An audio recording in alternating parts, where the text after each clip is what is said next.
Hey guys, this is Mark, This is Austin. and welcome back to another episode of Life with ROJO, man. I'm so excited about the guest we have I am today. too, man. Dude, we had a blast with this guy. Yeah. He was so much fun, and we're actually doing a first. A ROJO, I know. This is our first. right? Yeah. We've actually never had a guest on for 2 episodes yet. Right. So we've had people ask they want to come on, but you know, we're going to space it out before we bring the Right. second guest on. But what we did is our conversation with Eli went so well, and it was so long that we're like, hey, this is 2 episodes right Yeah. here. So for this week and next week, we're Yeah. bringing you just, extra Eli. That's what we're going to call it. Some extra Eli. Double E. Yeah. Extra Eli. And so Eli Okay. Gable, Does that work? and Yeah. you guys are going to love him. He is hilarious, He is. and his music's incredible, and I believe that this dude is just going to blow So- up. So the fact that he's here, you're hearing him on ROJO, is really cool. Yeah. I'm excited. He's got some stuff coming up too in the next month or two. He'll talk about that on the episode. So be on the lookout for that. Man, he's a connoisseur of Little Debbie cakes. So if you are a fan of those, man, he talked about those for a minute. And he has tried a lot of unique dietary things He has. that Like, you're going to be learning about and hearing about, and some things that maybe you've considered trying before, but he's tried it Right. for you, so you don't have to. But we're excited to have him. I think you guys are going to love him. And yeah, let's cut out the intro. Let's cut out the intro. Wait. Let's just cut to the intro. Yeah, let's do that. I'd like to introduce myself. I don't believe that we have ever met. I think that we could hit it off so well. Let me paint a picture, you and me together. I'd like to introduce myself. Hey guys, this is Mark, This is Austin. and welcome back to another episode of Life with ROJO. Man, I'm excited about today. We've got singer, songwriter, and storyteller Eli Gable in the studio today. Eli, thanks for coming on, man. Guys, thanks for having me. I am pumped to be here. I'm excited. You can't see how messy my room is, but I live with 4 other dudes, and this Oh, is just our nice. catch-all room.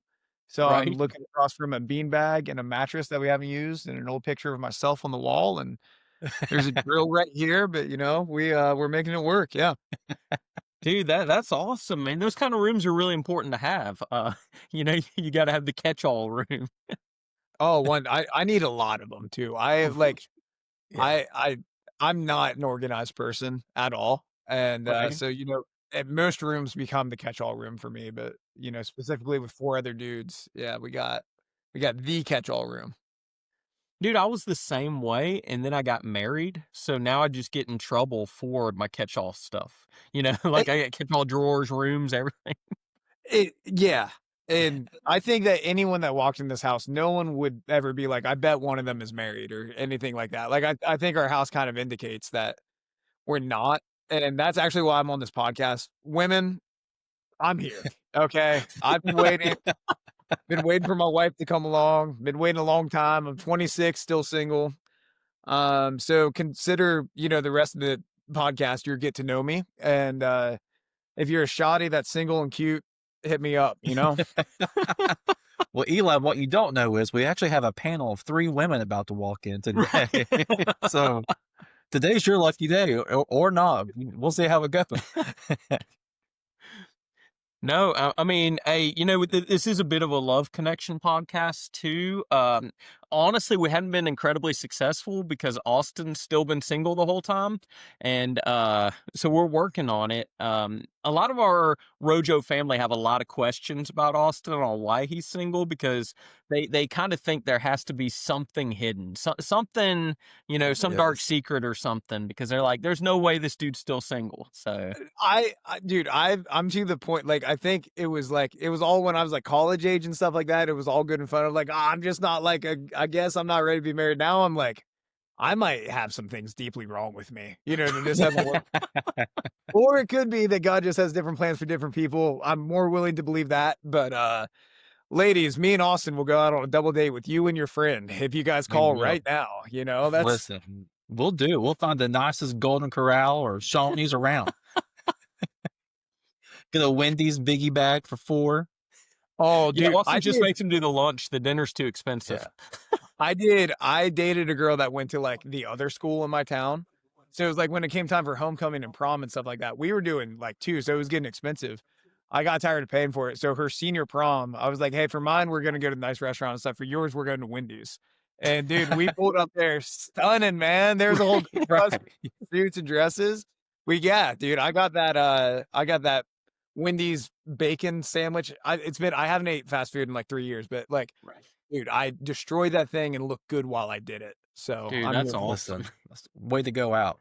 Hey, well, that in itself's impressive though, that like, you hadn't had fast food in 3 years and you're single.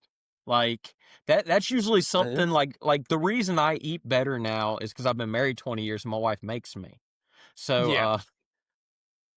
So what happened to me, and I've had the occasional like fry or something from like my Mhm. friends and all going out.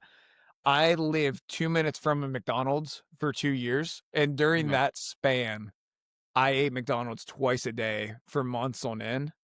And then you just kind of start to lose your appetite for it after a while, and you Valid. start to see the effects of a 2-time McDonald a day diet on your body. And as I've said, I'm single, so I need to keep this body, I need to keep it. Maybe that's why you're single. I don't know. The Yeah, it might McDonald's.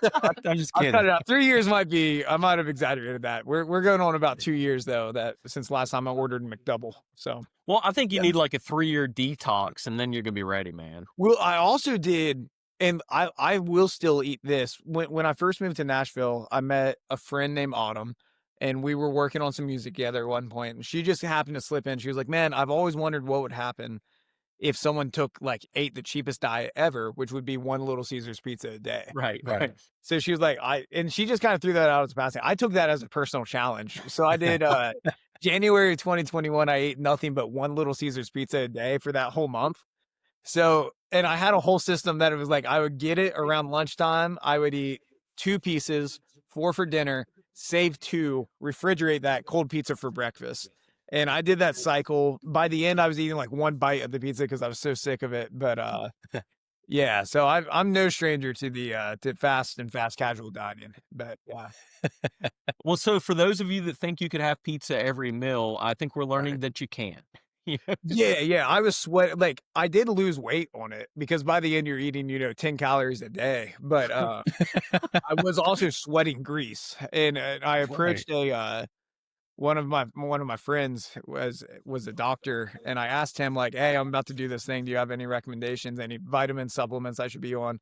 And he said, "Eli, go to Kroger and find any pill that says for like postmenopausal women." He was like, "That's what you need to be loading up on is all that stuff. Like you need all the help you can get." Honestly, I'm taking notes. That's not a bad. Maybe that's not a bad. It's good to have friends like that, Like, man, yeah. to show you what pills Yeah. to take. See, I'd be in trouble though. 'Cause you live in Nashville, and there's Raising Cane's in Nashville, which we're getting them here now, but like that would be my kryptonite if I lived. I have no self-control. The only way that I ever stop eating stuff is by the grace of God. I just get like really sick from it, and then I just can't eat it. And that it wasn't Raising Cane's, but I at one point also lived literally 3 minutes from a Raising Cane's, and I was eating that about once a day. And then one day I switched it up and got KFC.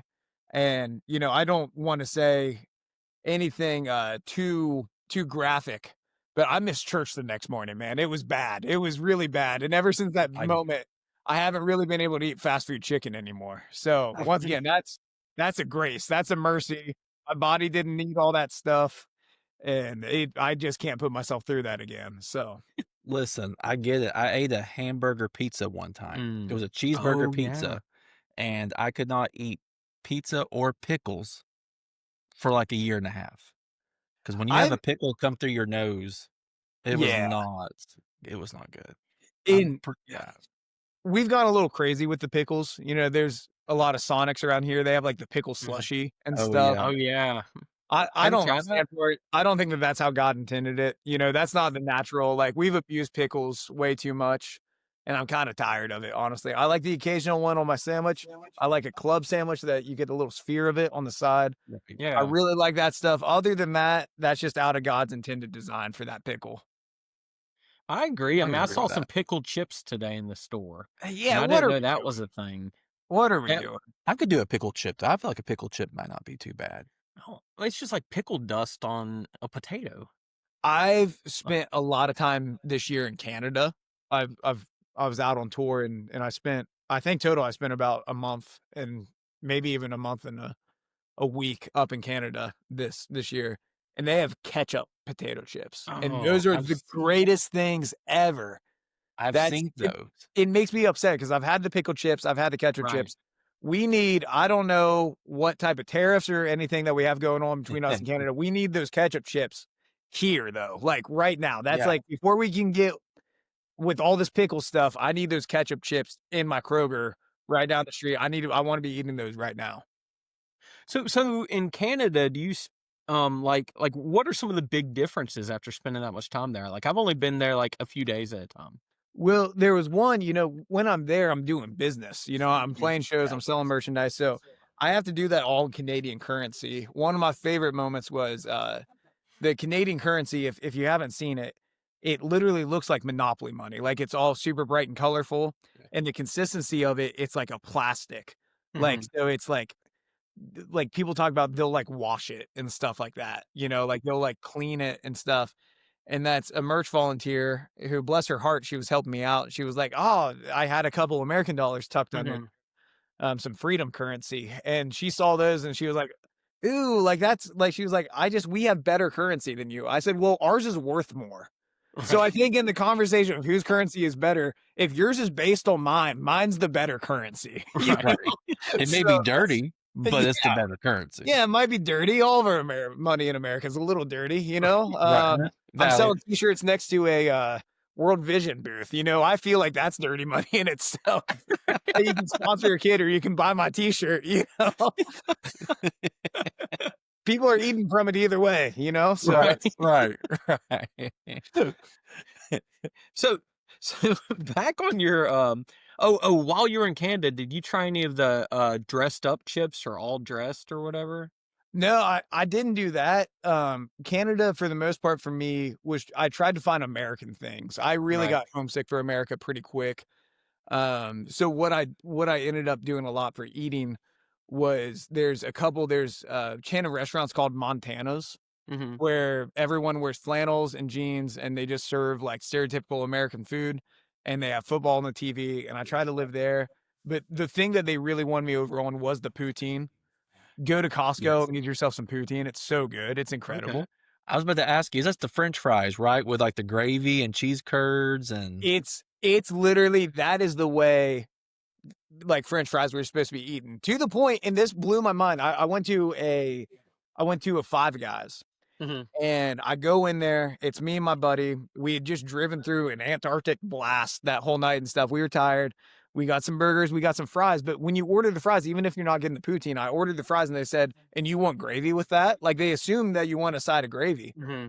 And then I was like, I'm a man that'll explore some culture. So I was like, yeah, let's go for it. yeah. Dude, I dipped it. It's mashed potatoes and gravy. Like, I'm like, we should have put this together so much earlier. Then, like, I don't know.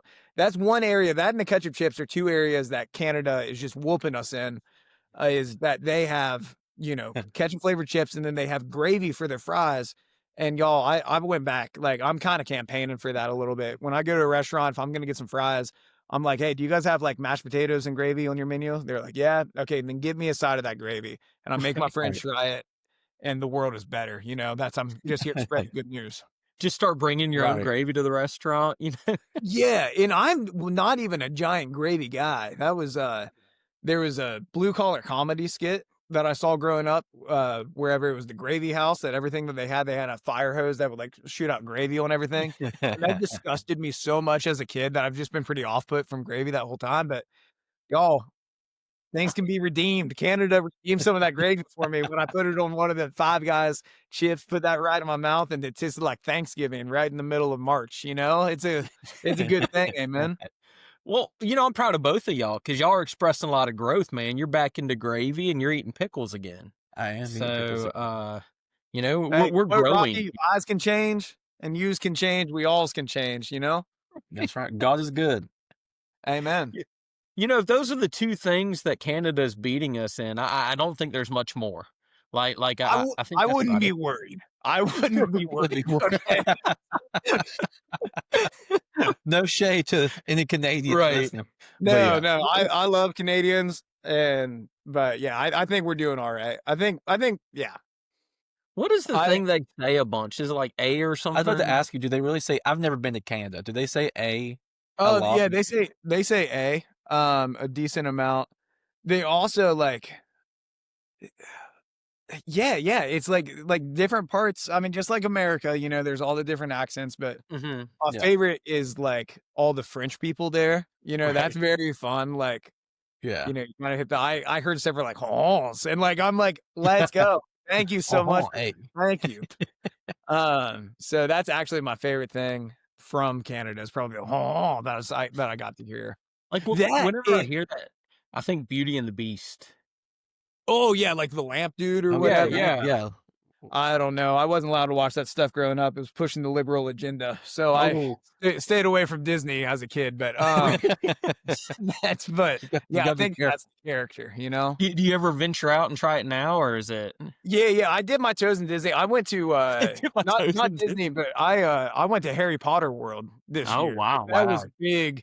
I That- said that's the Southern Baptist Rumspringa right there. Is I about to, go out to Harry Potter that's like jumping in the deep end of the pool. Harry Potter, you could like tip your toes in like Disney at first, like kind of wade in a little bit. But Yeah, no, I skipped the mouse and went straight to the witchcraft. That's yeah, that's a lot. so we have a redemption arc coming.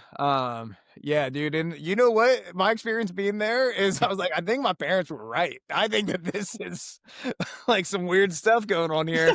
I'm not putting my convictions on anyone else, but I'm gonna see like heads in jars and wizards. Yeah, and there was Yeah. some weird stuff because I did that too, and I'm not a big ride guy, so, Oh, no, I don't. it's not my thing, and I was on one of the rides, I think I was, like, on a bike or something, and the floor went out from under my feet, and, like, they were going, and they're sending me, and I was like, "No, let me off," but I was too late, like, I was trapped, and I couldn't breathe much because 'cause I'm not that skinny, so I love theme parks and amusement parks with my whole heart. I hate rides, man. Right. I like walking around. I like seeing people Yeah. be happy. At Universal, at Hogwarts, I love the butterbeer. Right. That's some of the best stuff. I need Right. that on tap. I need that. The That same and some gravy, man. if anyone listening to this podcast, is in charge of any sort of like Kroger or anything like that, I need butterbeer, I need ketchup chips, and I need gravy on my fries. But I went there with some friends. I was there with my buddy Shama, who he's a hilarious comedian, Oh, and yeah. he's super nice dude. I love that guy. And I was like trying to it was my first time hanging out with him in person. So it's like I wanted to be able to hang and stuff. And he was like, "Hey man, we're going on the Velocicoaster." And I had just paid an obscene amount of money to get in this theme park. And I said, "I'll see you guys later then." And the rest of the group, him and the rest of the group went on the Velocicoaster. I walked around, I called my mom, I saw people being happy, and I still felt like I got my money's worth, but Right. I ain't riding those rides. I ain't tempting fate like that, Did you do the, was it the double-decker couch or whatever? Was that the Lego movie one? No. So I think I probably did. I wasn't planning on going to Universal until that day. I was doing a Okay. conference, and I think I probably walked around 10% of Universal about 100 times. I think I was missing something. Right. I should have done a little bit of research beforehand. I found out there's people that's their like whole jobs is to like plan your trips to these different Right. theme parks. So Right. you see everything you're supposed to see. I saw Hogwarts, and then I saw Jurassic Park, and the dinosaurs weren't real, and that was a bit of a bummer for me. And then it started raining, and we went to a restaurant that was steampunk themed and just a very weird vibe, but really good food. And I ate dessert before I ate my dinner that night. So that was my experience at Universal. And That's the that's one thing about guy. being single, man. I bet you can do dessert before dinner whenever you want. Oh, there's a lot of days that I eat dessert and just no dinner at all. Right. I my y'all when I first moved out on my own. So I lived I graduated high school in 2018, and then I lived at home with my parents until I was 21. Then when I was 21, I moved to Nashville. I've been here for the last 5 years. And when I first moved here, I was like grocery shopping for myself for the first time and stuff. Mhm. Yeah. And what I discovered is that at Aldi, you could buy a box of their oatmeal cream pies for about $1.50. And there was somewhere between 10 and 12 of them. I could check out, crack open that box on the way to my car, and I could be done with that box before I got home. Like, as I could time my drive by eating oatmeal cream pies, and I would go through a whole box, man. It wasn't good. It wasn't good.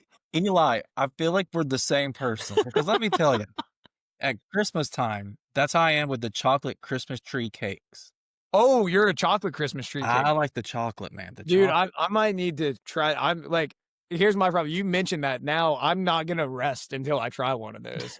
I've always done the regular. Yeah. Oh, try the chocolate. If you're a chocolate fan, it's a game changer. The white Yeah. are good, but the chocolate, I could eat. There's only like 5 in a box, so honestly, they're asking you to eat the whole box when you buy No, it. that's a single serving. That's a single serving. Right, right, Yeah. and it's not bad protein. It's got some protein in it. Oh yeah, dude. You That's know? you know what I'm fairly convinced is like everything's trying to kill us anyway. So eat the things that you enjoy. You know, that's That's like valid, man. That's a salad. You know, they took away my favorite Christmas one, the Sure. wreath. I loved the wreath, and Oh, the crunchy it's like a one? shortbread wreath. Yeah, Okay, Grandpa. that was my that's like favorite. a Like, that was bet like my favorite cookie ever. I bet they have them at the nursing home still, like, passing out with little See, bread cups. I'm here with little two wreath. single guys, and next week I celebrate my 20th wedding anniversary. hey, So, congrats, man. Well, you know, you win some, you lose some. That's why I eat the chocolate. Let me tell you, those chocolate Christmas tree cakes, man, game changer. dude, those wreath, man, it hurt me when they stopped selling them. Like, because that was legit my favorite stuff. When they stopped that, I remember those as like an infant, like I was like a little kid. I mean, it was like 5 years ago. It wasn't 30. It's probably COVID. They had them during your lifetime, right? I'll be honest. I have no clue what you're talking about, but I'm here for a good time. You know, I'll yes and with you a little bit. You know. He's Well, like, yeah, all right, I remember. So in Nashville, what about the biscuits at Loveless Cafe?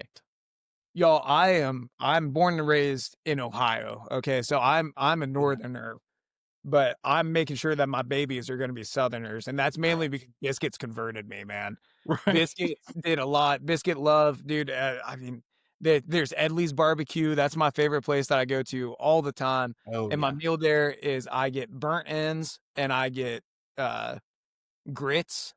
And then I get cornbread on that. So they don't even have the biscuits. I'm just thinking about Southern food now, and I'm Right. salad as I'm thinking about it. But dude, biscuits, me and biscuits have come a long way in 5 years. You know, I like them with everything. I like them plain. I like them with Right. butter. Dude, give me some good jelly on a biscuit, Oh and yeah. that's better than a donut. And I'm a pretty big donut guy, but I think like really good jelly on a biscuit, I'll take that over about anything. It's so good. You might be the first donut guy I've ever met. Like I know people will do a donut on occasion, but I've never met a donut guy. Oh, dude, I grew up crushing some donuts. We had a great shout out Kennedy's Bakery. Um, they were just a couple blocks down the street from me, and I grew up, dude. I get those donuts, dude, some jelly filled, some cream sticks. Cream sticks is where it's at, man. You get a good cream stick, solid frosting on top, and Oh, I I can know just what put you're a talking shower. about. Yeah. Now, have you tried Loveless? Like, have you been out there? What is it? Loveless? Cafe? It sounds really familiar. I've like I said, I've been here about 5 years. I mainly stick to the chains. Right. Just because it's like I feel like it's unfair if I go to certain places and not others. So I just go to the Right. ones that everyone has agreed is good, you know. So Well, I mainly stick. Loveless Cafe is like a world-renowned restaurant, and it's just Southern cooking. They have the best biscuits and jams. They make their own jams too, and they Yeah. have like peach. They have blackberry, Hmm. and it's so good. It's literally my favorite restaurant there. And when you go in there, take a picture of yourself and sign it for them because all kind of music artists, presidents, comedians, actors have eaten there, and they have their pictures all over the place. Oh yeah, they'll be like, pretty who? cool. You know, I saw that No, big. man, they're gonna know you, brother. So, So, like, you being from Ohio, now we're like on a food kick. Are you a Skyline chili fan? Or- Okay, so I grew up in Eastern Ohio. That Oh. is Skyline is pretty much specifically a Southwestern Ohio thing. That's a Yeah. Cincinnati thing through and through. So I didn't try it until I think I was about 20 years old, and I do love it. I love a lot of things just because they come from Ohio, but that's also it's chili, which I love. It's sweet, which obviously you guys have figured out. I love my sweets.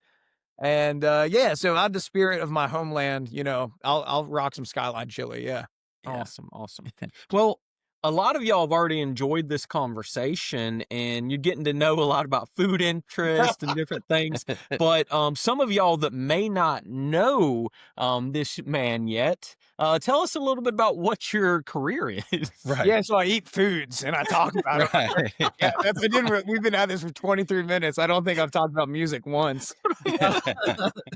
No, I am. Yeah. I guess. Yeah, I'm a Christian artist. I'm a singer-songwriter.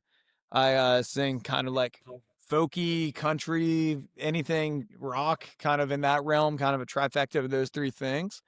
And yeah, I've been doing that. I moved to Nashville, Tennessee 5 years ago. I wanted to be a country songwriter. That was my only goal, was that I wanted to write songs for other people. I wasn't much of a singer.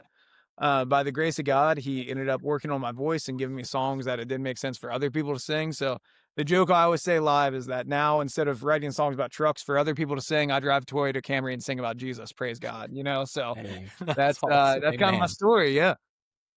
Reliability with the car and with Jesus. I mean, Oh, dude. Yeah. I used to be really Christian because I was in one accord, and Not a Honda. Look. no, so I learned about you recently, but your song "Take the Reins" I had heard before. oh That's an yeah, incredible song.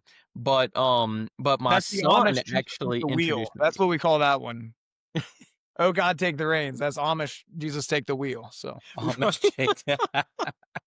but yeah, my son introduced me to you, and man, we love your music, and it's incredible, man. Like even that song, you've got almost 2 million listens on Spotify and stuff. Like, Yeah. man, I looked at it and I'm like, I just need to keep listening so we can get you over that 2 million mark. dude, we're getting real close. We're getting real close. I keep checking it every day. Yeah, Yeah.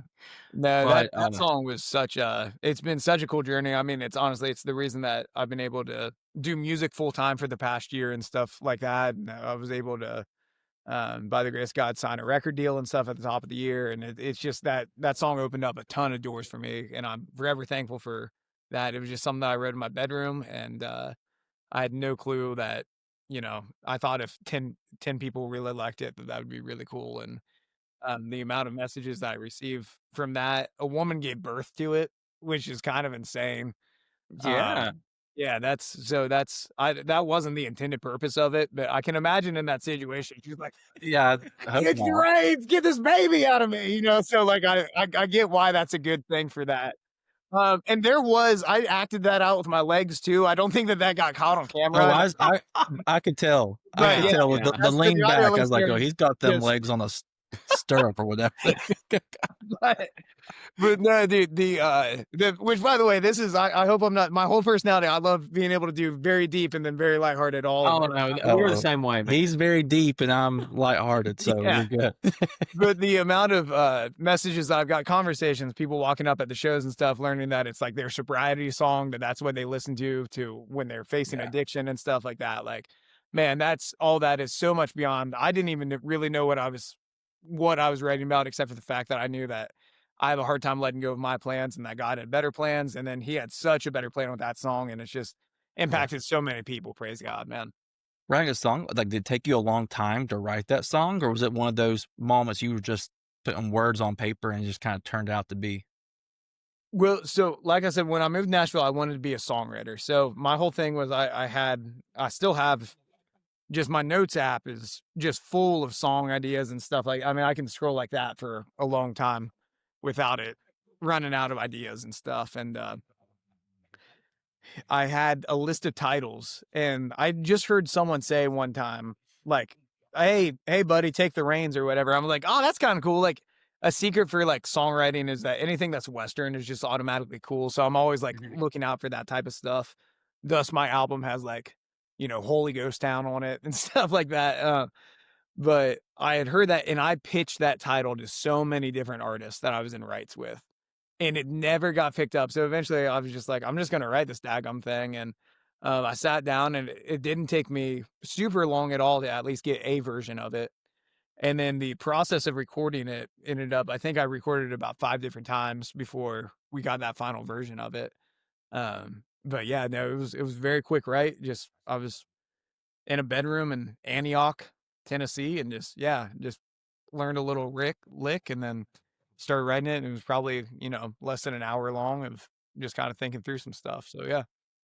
That's incredible, man. I love that just what goes behind that and how like someone like me who's never written a song, I'm thinking about all the writing and preparation I'd be doing and everything. And then it just like everybody I talk to, like it just hits them, they're like, man, it just happens. And Yeah, and for every one that it just happens and it just hits and it works out, there's about 100 that, were terrible or that right. I tried writing and it just made no sense. And I went on a little writer's trip with two of my favorite writers, two guys that helped me on 90% of my songs now. And I mean, we spent 8 hours chasing this idea that we just couldn't make sense. And to the point now, every once in a while we'll still text each other like, okay, I think it can work. And then we'll be like, nope, we're retiring that. That wasted a Right. day of our lives. But and then, that night, once we gave up on the idea we worked on for 8 hours, we found something that was cool and wrote another song in about 20 minutes. So Wow. that's just how this world works. Yeah.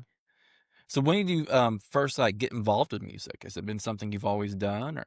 Yeah, so I grew up one I grew up in church, which church is just inherently musical. Hmm. Yeah. That's Christians are people who sing. It's what we see in the Bible all the time. We see, Paul's in prison and he's just singing in the face of all that and stuff. We read in Revelation that we're just going to be singing and stuff. So I think it's just a really special tradition of church that we sing. And even, not just in Christian music, almost every famous pop artist and stuff like that, like where they got their start with music was in the church. And which I think is, dude, I think it's cool. It's still, churches are still set up. It's one of the best places to get to like learn how to play music with other people, get to like learn songs and stuff. And yeah, so I grew up in church and my dad was the worship leader, but also because my dad was a musician and the worship leader, he was in a band with his brother. And so I grew up watching them write music and stuff like that. And yeah, so I just grew up surrounded. We didn't really, other than Nintendo Wii for a couple years, we never had a video game console, but we always had pianos and drum sets and guitars laying around.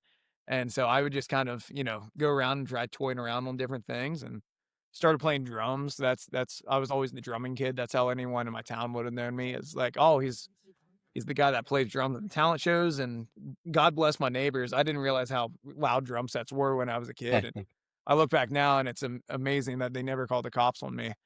But yeah, then somewhere along that line, I just fell in love with songwriting, and yeah, that kind of the story continues on from there. Oh, that's awesome. So, I started young too with music, and I have a pretty impressive musical career. When I was in fifth grade, I played trumpet, Yeah. and in our first concert, they told me to pretend because I was so off that it messed up everyone else. All the best singers and stuff, they still sing with backing tracks. There's a lot of lip sync that goes on. You look at TikTok right now, half of being a musician is just pretending. So Right. I think you were onto something. Yeah, and I go on my senior year, and we have this little choral group, and they found out that I was the one singing off key, so that's when I first learned how to just like lip sync Watermelon, Uh-huh. and it kind of goes with whatever they're saying. And when I started youth pastor in a church, and at that church they wanted me in the choir because I brought good energy and I was always smiling and everything like that. But they from day one they told me you don't have to worry about singing, just mouth Watermelon the They whole wanted you to Kirk Franklin it. yeah, Just kind of yeah, be the energy, literally. like, come on, sing, like Right. Oh I yeah, I'd think bring it, man. Like I yeah. had a lot of that, but singing, You're probably about the same height as Kirk Franklin too. Now I think is he about it. short? Oh, Kirk's short. Yeah, because I'm waiting for my growth spurt. Like it hadn't hit yet. Well, the day it does, he's gonna stop making fun of me. So I'm 43, but maybe at 50 I'll hit a growth spurt. Who Dude, knows? No. what can't my God do? That's what I say. No, but no, all reality on man, like that's one thing that I think so awesome people that can do music because like I have absolutely zero talent in it. So it's always impressive to me that people that have that gifting. Um Did you realize It's one of those things. It's like, and I just mentioned this just because I realized how fortunate. Like I mean, my whole life has always been based around music. I mean, it's Jesus and music have kind of been the two things that I've centered my whole life around. And this past year, I've gotten to do music full time for the first time in my life and tour around and stuff like that. And a lot of people will come up and be like, "Hey, thank you for making music and stuff." And I do want to say it is, I'm extremely blessed that that's what I get to do. But man, like God needs all of us for all sorts of different things. Right. I think it's dope. I see a lot of people my age that, they're like, I was talking to a buddy that he was like, "Man, I wish I could be doing what you're doing." I'm like, "Dude, you're married with a kid, man. I think that that's dope too." Like Mhm. that's like a lot of me wishes that I could be doing that right now. So Right. there's just God has us all in different spaces, and there's pros and cons to each and every single thing, and I Oh, believe that Yeah. wholeheartedly. So yeah. Yeah. When do you realize, like, when music was more than a hobby, but more like a calling? Was that kind of later on in life, or? It's honestly, I never had like a lightning bolt moment that it was like, "Oh, this is the thing that I'm supposed to be doing."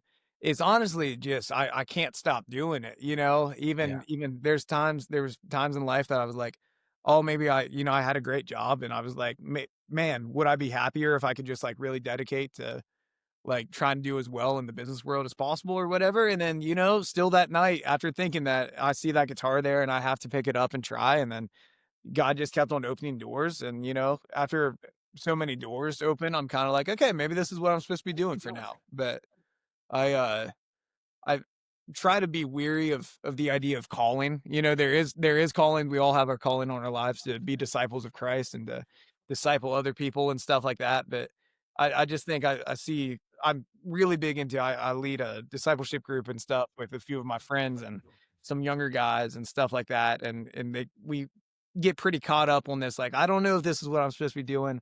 And there's this book I love called Just Do Something. And that's the idea, is find something that you think that you're qualified to do and do that thing to the glory of God. And if it works out, then that's what you're supposed to be doing. And if it doesn't, find the next thing. And that's kind of been how I've even approached music. I wanted to be a songwriter. I think if you would have asked me at 19 what my calling was, I would have said it was to write songs for other people. And God he had different plans than I had. So Mhm. Yeah.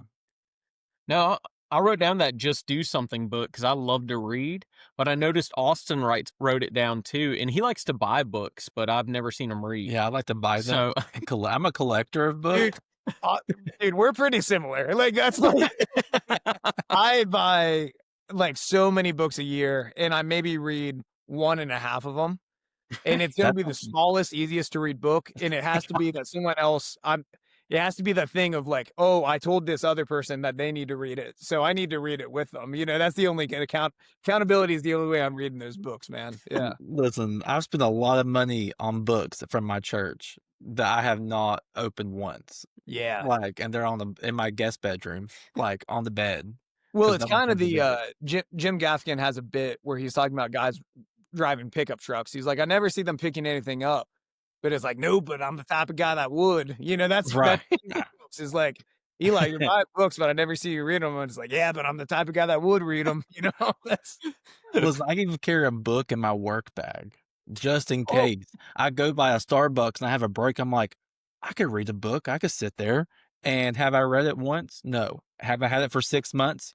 Yes. am I 2 pages deep into all these books that I just carry in my backpack? Yes, I am. Yes, I am. Eli, Am I were we gonna finish them? separated at birth? I feel like this is like looking in a mirror. It's like, what's happening? Yeah. I need to. no, it's funny. So we're getting flooring done in our house. So we're staying in our guest house. Yeah. And our guest house is just one bedroom. So we've got like my wife, myself, and our three sons in there. Okay. And both my teenage sons, 19 and 16, were reading like the past 2 nights. And I've never seen them read in their lives. And so instantly my wife and I are like, "What's her name that you're reading for?" Right. It's Yeah. Yeah.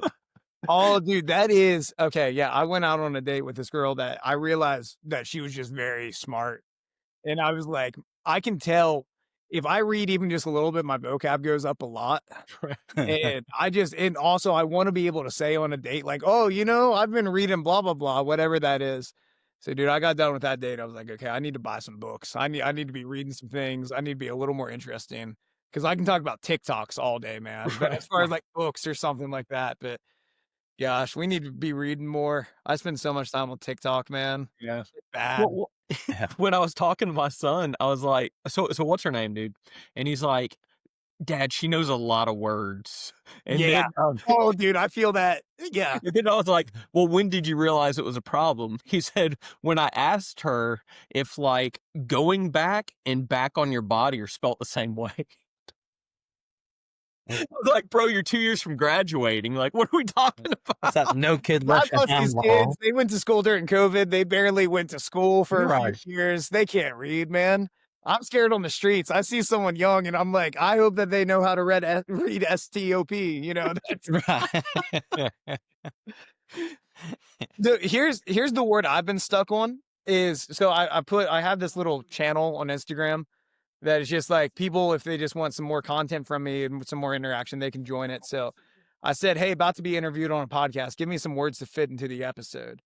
And then so of course they choose the ones that are hardest to pronounce ever. Yeah. Including, but the one that always gets me, and I'm gonna try to say it, is indubitably. And that's a Like, tough without word a to doubt. say. Dude, I mean, I really have to slow it down to the point that it's like I want to say that word a lot, but it sidetracks the whole conversation with either how slow I say it or like, I mean, I'm just gonna try to say it fast this time. Indubitably, you know, like I can't say it. Indubitably. There's 5 syllables. I've looked up a YouTube video and it was how to pronounce the word indubitably. Like I can't even say it, but I can't even spell it. this woman was teaching me how to say indubitably. Me and 200 other people that like that video. I need to like that video, honestly. She's doing the Lord's work out there, helping me pronounce things, but Listen, I'm the same way. I have to ask Siri how to spell things. I'm like, Siri, how do you spell claustrophobic? I'm like, how do you spell that? Yeah, that's a tough one for everybody, I think. So the job that I had before doing music was I was in social media marketing for funeral homes in the death care industry. And That's a deep subject. Like sounds 6 foot real deep. like joyful. yeah, it's you know, people are dying to get into it. And right. but my coworker, and he'd be fine with me saying this, and I'm not saying his name or anything, but he's dyslexic, and I just can't spell. Like I don't know, I just can't. And but my main job was to be a copywriter. Like I was a professional writer for 5 years, read marketing copy, ads, scripts, all that stuff. And then nothing made us feel more defeated than when we would try to spell a word and it got that red line under it, but no suggestions. Like it doesn't even know what we're trying to That's the say. word. I know. Then That's that when we you have to- pick up your phone and you just say, hey, how do I spell blank? And then you just, before it even tells you, you just see Siri like spell out the words Yep. that you're saying. That's literally what happened today. I couldn't spell claustrophobic. I diagnose people for a living. That's kind of scary. But I was trying to like quote what the person was saying, and they said something about being claustrophobic. I'm like, I don't know how. There's an A in it.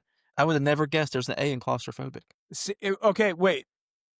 Is Yep. it? I'm gonna try this. I'm Please. claustrophobic. Claustrophobic. CLAUS. Claustrophobic. Claustrophobic. BIC. Yeah, I'm pretty sure no. Yeah. I'm trying to figure out where that E came from. You lost me at the ETR. Yeah, claustrophobic. But you're right. You got the first, like, there's an A. Yeah. No idea. I thought it was CLO, and I was wrong. Well, I mean, you think, Claustrophobic. yeah, you think like Santa Claus.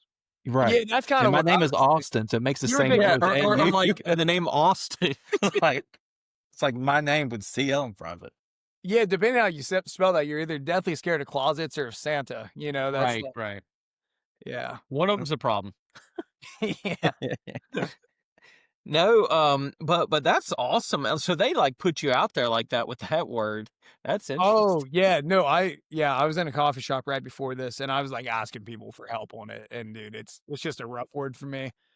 Indubitably, it's indubitably a rough word for me, but that is the proper context for it. I think that's a good one though. Like if you're in like a boring situation, like you're Right. around people and the conversation's not going really well, then you throw that out and just at least change the mood a little bit. Bro, that'll entertain me for 10 minutes on a drive just trying to get myself to, like, I know what it should sound like, I can't make my Mhm. tongue say it. It's that or I count a lot, dude, like, I love counting the amount of, like, tires passing me on the road.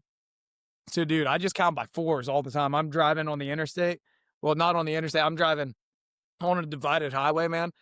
It's like I'm kinda looking at the GPS, but then the other half of my brain is going 4, 8, 12, 16, 20, 24, 28, 32, 36, 40, 44, 48, 40, 52, 56, 60, just trying to get I was trying to get to 200 and see how long it takes for 200 tires Right. to pass me.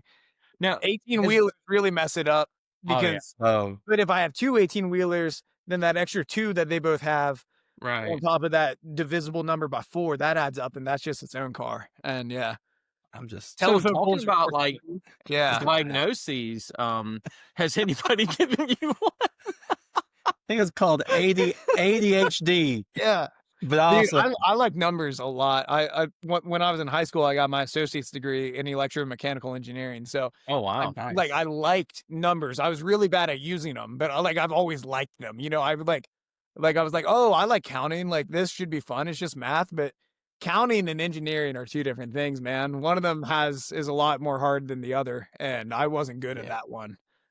See, my wife makes fun of me because I do like a lot of the basic math stuff like that, and the only games on my phone are like math games like that, and she's like There's no keep coolmathgames.com fun. just riffing in it. Yeah. No, I just looked at my watch and it said that I just finished a workout. And I think, so we rent office space in our studio, right? In this big building. And they have it set to like 72 and we don't have airflow in here. So I think So it's hot. so hot in this room that it's thinking I'm working out. Like, If we pass out, you'll know what Right. happened. It's Yeah. not you you. just It's see one of the us. heat. Dude, we've been having a thermostat war. Like I said, I live. It's me and 4 other dudes, and one of us has the downstairs bedroom. The other 4 of us share the upstairs, and we're all different shapes and sizes. And I Right. grew up in a house that is like we kept it 75 during the winter, so like I want to be able to walk around just shirtless the whole time. And then my other Right. buddy is like he wants to be bundled up in his winter coat inside for some forsaken reason. And dude, we battle over 1 degree. It's like is it going to be 67 degrees or 68 degrees? And that Right. makes such a big difference for us. It's a huge difference. For that I'm the same. I live alone, but I keep my house on like 65, 66. But you go past 67, it's like a heat wave hits your house. Dude, and I would love it. I got a space heater in my room. I set that thing to 80. And then my goal is that I fall asleep. I start running it when I fall asleep. And then I like waking up in sweat around 3 o'clock in the morning. Then I turn it off. Then my body kind of cools down for the next few hours. Then I wake up feeling nice and refreshed. And I just did a So- little sauna sesh, you know? So, one Go piece ahead. of advice. Maybe don't let the potential wife know that. Well, 'Cause most things that's about probably myself. not something they're gonna wanna deal with. I also I opt to sleep on a futon. I've slept on a futon for 10 years now, and I really enjoy it. And that's my accountability. I'm like we're trying to stay pure out here and stuff like that. Just having recommendation to my other single bros. I'm trying to help you guys out. Just get a futon. That will wreck the chances of anything happening. Right. You Don't got wash your futon in there, sheets. That's better than any of those apps or anything like that. That's gonna That- help you out a there it lot. is. Yeah. Dude, that may be the best advice Honestly. I've ever heard, That really is a futon, and don't wash your sheets. Like you're Yeah, good. dude, You're I set to mean, go. You have nothing to worry about. I don't even With have oatmeal sheets, cream bro. pies I'm in your honest. I just sleep on a futon with a blanket, man. I just took it out once over 2 years. Wake yourself up in your own sweat at 3 AM. I mean, like you've got a whole lot of Listen. just good things to keep yourself pure, man. I'm Oh, proud of dude, you. and here's the thing with that too. You're detoxing, man. People pay good money for saunas and stuff like that. I just turn my room into one every night, and it doesn't even take any time out of my day. I'm sleep maxing as much as I can. That's So we keep our house at like 65, but then we all have like a heating pad or heating blanket Yeah. that's set for like 4 hours right when you go to bed, so the bed's warm. And since we've had to be in the guest house, they redid some floors and they had to put some floors down, and they have to keep it at like 70 degrees. So my son's best friend walked in to look to see what they're doing. He's like, "This is the first time your house has been comfortable." Yeah, dude. I don't get all these people living in the 60s. The 60s, Right. that was the ice age in my house growing up. You know, that's like I said, I'm trying to walk around in a tank top and swim trunks in the middle of January in my house. That's ideal. No, that's awesome.